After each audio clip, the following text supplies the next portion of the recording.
Greetings, fellow wanderers. Let us talk about typology, specifically on how people process information and derive insights. There are two main ways in which people can be divided in this aspect. Some people have introverted intuition along with extroverted sensing, which is called the NISE axis. Others have introverted sensing and extroverted intuition, which is the SINE axis. There are various definitions out there of what these cognitive functions and cognitive axes stand for. I encourage you to explore these things by yourselves. But the important thing is that you later try to make observations of your own to decide which of these definitions work better, or you can make your own definitions that you feel are more accurate. Anyone can play the role of refining knowledge. The truth is always somewhere in the middle. But today I want to share some insights I have gained over these two types of perceiving axes. I will try to explain them the best I can, but I feel English, or any other language for that matter, doesn't have the necessary words or the nuance that I can use to talk about typology. Because I guess humans don't naturally think in this way, so it makes sense that the words they make don't perfectly align with this way of thinking. So I will constantly resort to using metaphors to describe what I mean. Let's begin. The NISE axis and the SINE axis. The SINE axis is said to be the more common among the two. The NISE axis is relatively rarer. And there is a good explanation for why that is the case. I'll explain. Introverted perceiving functions are hoarding functions.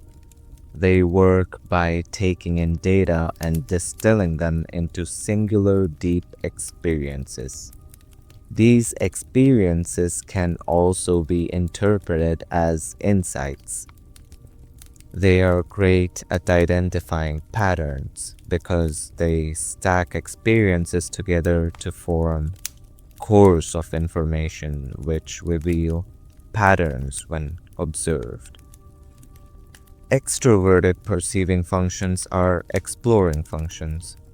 They balance out the introverted perceiving functions which get fixated on singular experiences. They encourage them to seek new data. This is important because the more data you seek, the more accurate the model of the introverted perceiving functions will be. The extroverted functions increase the size of the sample data that the introverted functions process and distill. They balance out each other. The extroverted functions would become aimless without the guidance of the introverted perceiving functions, and the introverted functions would stagnate and decay without the fresh data gathered because of the extroverted perceiving functions. But why are they paired in opposites? Why are sensory functions linked to intuitive functions and vice versa? The thing is, however I talk in terms of the perceiving cognitive functions, they do not actually exist. It is just extremely useful to think of them as separate cognitive functions linked together. What we see in reality is not four functions arranged in two axes, but the axes by themselves are actually two separate approaches for gathering and organizing information. The axes are what exist in reality, not the perceiving functions by themselves, if you understand what I mean. Every time you talk about a perceiving function, you cannot address it without talking about it as a part of an axis. You cannot make sense that way. Every time I talk about NE, I am talking about the SINE axis as a whole. Every time I talk about, say, I am talking about the NISE axis as a whole. There are only these approaches related to perceiving, nothing else. I need you to keep that in mind. So, what are these approaches? Let us talk about the NISE approach first, because this is the one that is most familiar to me, as I'm an INFJ, just in case you hadn't figured it out. How the NISE approach works is simple. SE, being the gathering function, constantly craves new sensory input. SE gathers snapshots of the present sensory data in bulk. This is unorganized data, just raw sensory data being inputted. Think of SE as a camera taking pictures without a focus on a single object, just pictures of everything in front of the camera. SE keeps taking snapshots of the present at every moment. What happens then is that these photos are compressed with each passing moment and stacked together. With passing time, NI occupies various perspectives on the stack and identifies several patterns in the photos when they are stacked together like a film. It then compares these patterns with patterns it has observed previously. This relentless study of patterns gives NI the ability to guess future trends in the sensory world. But this requires time. This is why high NI users lose track of time. NISE is like an absurdly large detective board, full of pictures not organized in any manner and threads of connection spreading far across the board. Some threads are hard to track and get quickly obscured among all the other pictures and threads. But the NI detector still recognizes the thread. He just can't tell from where the thread is coming. SINE, on the other hand, I think works differently. It is much more organized. SI takes in sensory data in a similar way as SE, but it is more organized.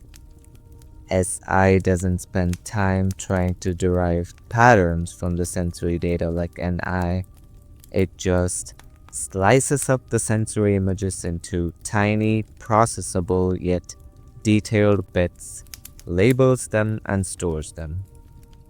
NE tries to interpret the stored SI data, but it does not give a conclusion by itself. The process of giving a conclusion or inference to the data is always done by the introverted functions. Like how NI gives meaning and conclusion to the SE data, SI must give a conclusion to its data. NE merely suggests various directions in which the data can be interpreted. but the conclusion must be observed by SI in the sensory world again to get registered. It is like how empirical science works.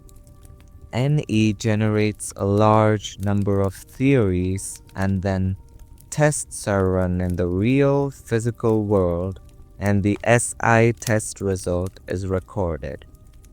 SI dictates if the NE theory is true or not, and a model is created to understand the world. This is why I think modern science is dominated by NESI users. This empirical way of thinking is how they naturally operate. SI is therefore more careful in drawing its conclusions than NI, which doesn't need any feedback from the physical world to validate its conclusions. Imagine the world we must strive to understand is a set of mountaintops in the mist above the clouds. The SINE user will occupy a mountaintop. They look for various directions they can go in and then carefully build a bridge to the next mountaintop. They then repeat the same process to the next mountaintop. While this is a slow process, it makes up for it in safety.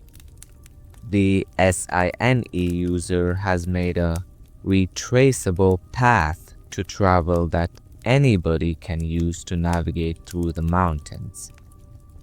The NISE user, on the other hand, scans the environment, picks up his hang glider and jumps off the mountaintop, gliding to another distant mountaintop.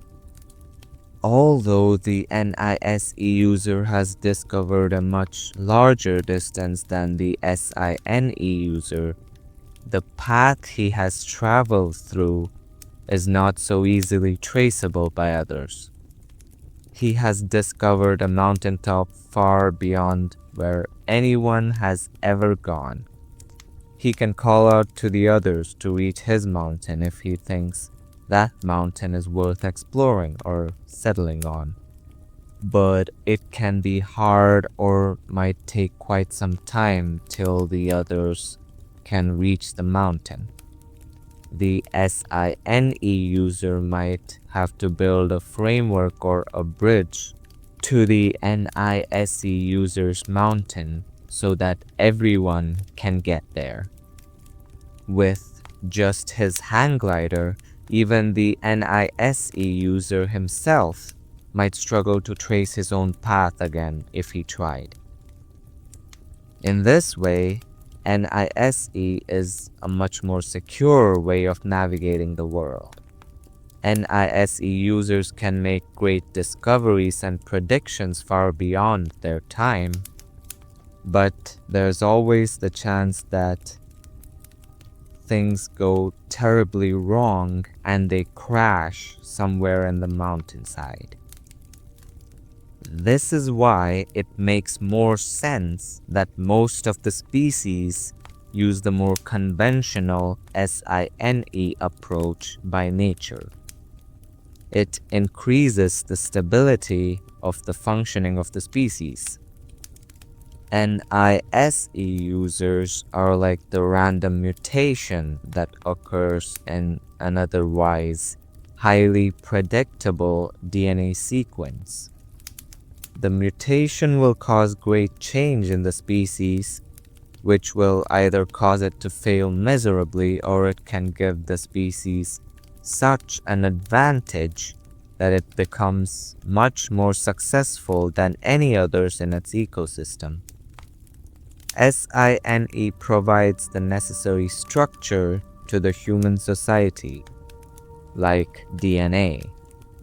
NISE users, on the other hand, are like the rare and random mutation that can enhance or doom a society. which is why it makes sense that they are rarer. So that is it for this topic for now. I will delve deeper into the perceiving functions in later videos. Thank you for stopping by.